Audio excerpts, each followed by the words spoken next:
Digital প্ল্যাটফর্মে social মিডিয়ায় হয়তো আমরা একটা মানুষকে চিনি, যোগাযোগ হয়। এবার প্রশ্ন ফাঁস কাণ্ডে তোপের মুখে পড়েছেন দেশের জনপ্রিয় অভিনেতা ও সঙ্গীত শিল্পী তাহসান খান। প্রশ্ন ফাঁস চক্রে যিনি সবচেয়ে বেশি আলোচিত সেই সৈয়দ আবেদ আলী একসময় ছিলেন তাহসানের মা, সরকারি কর্ম কমিশনের পিএসসির ৮ম চেয়ারম্যান ডক্টর জিনাতুন্নেসা তাহমিদা বেগমের গাড়ি চালক। জিনাতুন্নেসা ২০০২ সালের ৯ মে থেকে ২০০৭ সালের ৭ মে পর্যন্ত পিএসসির চেয়ারম্যান ছিলেন। এর ফলে দুয়ে দুয়ে ৪ মেলাচ্ছেন অনেকেই। নিন্দুকরা প্রচার করছে তাহসানের মা পাবলিক সার্ভিস কমিশন পিএসসির চেয়ারম্যান থাকাকালে ২৪তম বিসিএস পরীক্ষায় পররাষ্ট্র ক্যাডারে প্রথম হয়েছিলেন তাহসান খান। পরে প্রশ্ন ফাঁসের অভিযোগে সেই ফল বাতিল করা হয়। এমন খবর ছড়িয়ে পড়তেই সোশ্যাল মিডিয়ায় ভাইরাল হয়েছে। শুরু হয় তাহসানকে নিয়ে নানান সমালোচনা।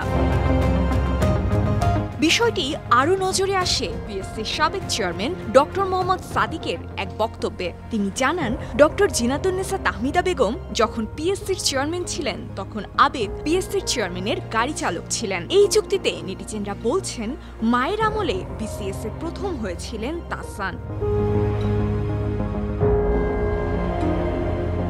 খোঁজ নিয়ে জানা যায়, তাহসান ২৪তম বিসিএস পরীক্ষায় পররাষ্ট্র ক্যাডারে প্রথম হননি। এটি সম্পূর্ণ ভুয়া তথ্য।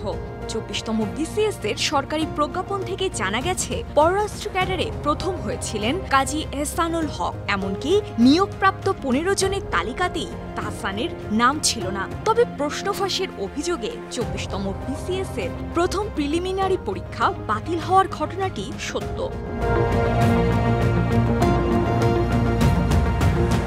তবে সামাজিক যোগাযোগ মাধ্যমে তুমুল আলোচনা সমালোচনার বিষয়ে তাহসানের সঙ্গে যোগাযোগের চেষ্টা করা হলে কোনো সাড়া পাওয়া যায়নি।